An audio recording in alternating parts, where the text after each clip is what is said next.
After what seemed like such a long time, we finally have a new Splatoon 3 update. And in this update, we got a massive amount of brand new gameplay, a new movie Sonic Little Judd, and most importantly, brand new designs. I love the UI in this game so much already, and one of my favorite things about Splatoon 2 was all the fantastic logos and graphics. So I thought, hey, let's break down the new ones that we just got today from the victory screen. But before we even get to that, just look how amazing this transition looks from the game screen to the results screen. There's a very subtle tear in the tape, and then it fades into the next screen with Judd. Where in the previous game, the tape would just zoom in and then just doesn't tear and it disappears. It's a very subtle, but it's so cool. Okay, now the victory screen. Right off the bat, I noticed these cool smaller stickers that fall during the victory screen, and I think it serves multiple purposes. They fill up the space, they serve as a type of confetti, and it establishes the branding of the game. Splatoon 3 is looking to have a very phenomenal approach to their world building, and it's tiny details like that that really drive the concepts in this game. This was achieved in Splatoon 2 as well. The victory screen has these tiny flying squids and a pulsating graphic at the top. Much more subtle, but it still captures the game's aesthetic very well. Okay, so let's break down the logo and icon designs from left to right. First, we have the fragile icon that we've seen in Splatoon 2. While this is probably not related, this icon looks very similar to the Kenzo logo. The type at the bottom looks like it uses the letter forms from the graphics in the previous game as well. Oftentimes, the type in this franchise hints towards the word that it's trying to say without being explicit about it. It really just comes down to similar shapes that we see, like the Nintendo sign that's on top of Sheldon's shop in Splatoon 2. It gives you just enough information to decipher what it's trying to say. The designers in this franchise know exactly when and where to use certain fonts. Picking a bolder font really conveys that whatever this sticker is used on should be treated with caution. I mean, which of these looks more like a warning to you? Probably this one. Also, the bold font is much closer to the boldness of the frame, a connection that could get lost if we used a thinner font. Okay, now let's look at that cool flag design. Does it have McDonald's vibes? Sure. But what I really like about this logo is how the brush lettering was used. They used two different angles of a flat tip brush to maintain the bold look throughout the entire design. This style of lettering can also be seen in the previous games as well. Not much else to say about this one.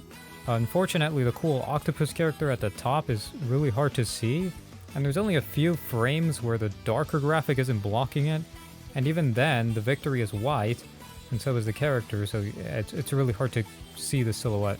However, it does look like it's using those familiar tapers that we see in the other illustrations used throughout the franchise. Up next, we have this small group of shipping labels. Honestly, that's a lot of shipping labels. I wonder if that means that we're going to get a stage that has shipments like that, like we did with, say, Wally Warehouse in the previous two games. As far as shipping label aesthetics, it looks fantastic. It has barcodes, it has a scanner. The yellow one even has some really nice type. Also, it looks like the glass fragile icon is not the same as the red one. These shipping labels really balance that realistic feel with the game's rebellious feel. These shipping labels do not look very boring, which again ties into how great the world creation is. Even mundane things like shipping labels can be given so much life just by making it look interesting and integrating those elements that we've seen in other graphic designs in this game. Now let's talk about this sticker. So in total there are 4 Hello My Name Is stickers, and every single one doesn't put their name.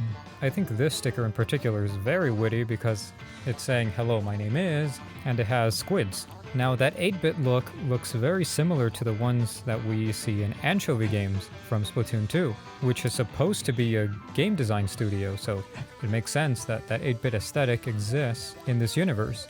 These are very simple and look amazing, but they don't quite look like the pixel art that we get in Squid Beats, which is a little more detailed, or just pixel art rotoscope because why not go above and beyond for something that almost nobody uses? No hate on Squid Beats, by the way, because it's kind of awesome, and there's a reason why we've seen it in both games. I hope we do get Squid Beats in Splatoon 3, honestly. And maybe the sticker could just be slapped on it. Alright, this rainbow sticker. This sticker is amazing. It's a beautiful homage to psychedelic culture in the 1960s. We would see a lot of those tie-dye and rainbow textures in graphic design posters. Block lettering was also very popular in these posters, which it integrates beautifully. This design is so solid. Even the squid in the background looks really cool. It almost looks like the squid that we see in the N-Perry logo, but here we see a squid that's more graceful, more peaceful. Just like what these psychedelic posters would usually want to convey. It captures that psychedelic feel without being too trippy and making it its own. I think Splatoon is really good at that, taking something from one aesthetic and then just making it their own. And this is a perfect example of that. Okay, this logo. I love this logo. When I first saw this in the first trailer, I was so excited. The fact that a Santa Cruz logo has made its way into the Splatoon universe is incredible. For those of you who may not know, this design is a parody of Jim Phillips' Screaming Hand design, which is popular in skateboard culture still. The designers for Splatoon haven't been very shy about parodying in the past, as we've seen the Scott logo parody in Mako Mart, so parodies are definitely fair game. Hey, I'm down for more parodies, honestly. It could be that some of the other logos we've seen are parodies, but I just don't know about them.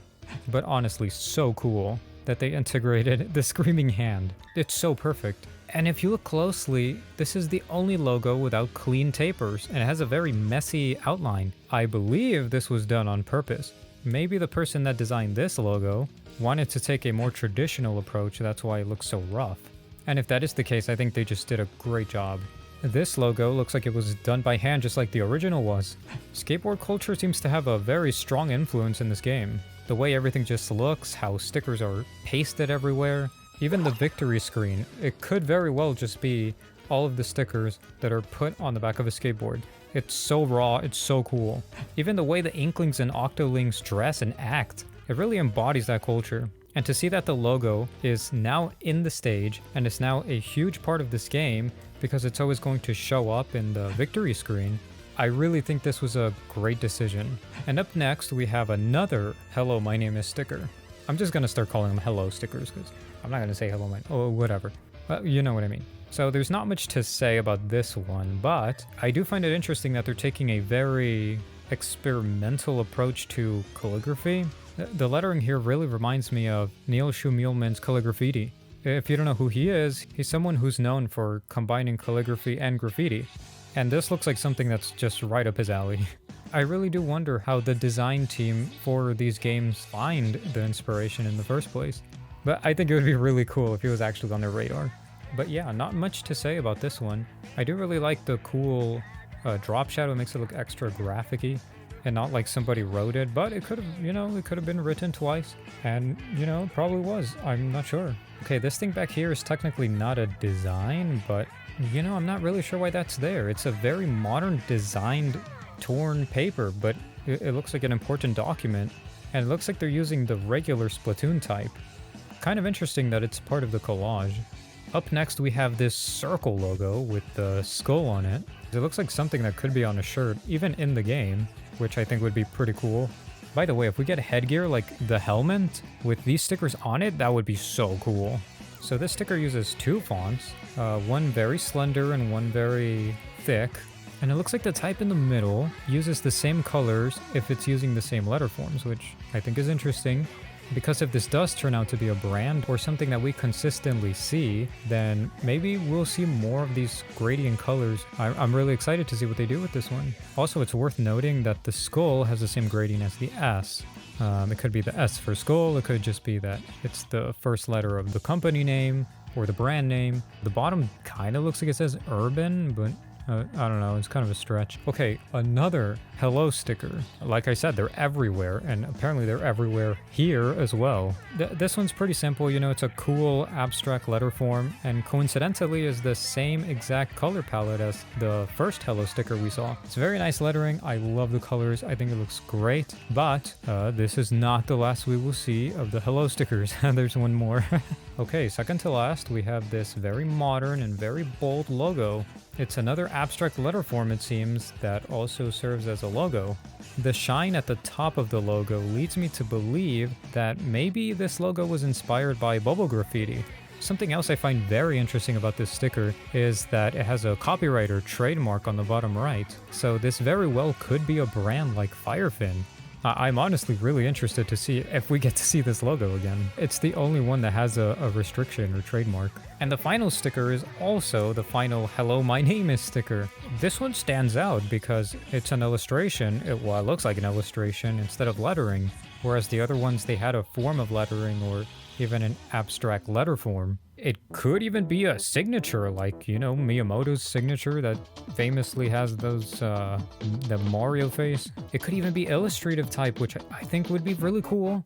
It's too difficult to tell exactly what it is, but I do believe this is a drawing instead of letters. And this wouldn't be the first drawing in a "Hello, my name is" sticker, by the way. A Krusty Sean has one with a very cool illustration. It even looks signed, which I don't blame them. That's kind of a masterpiece. So what did we learn today?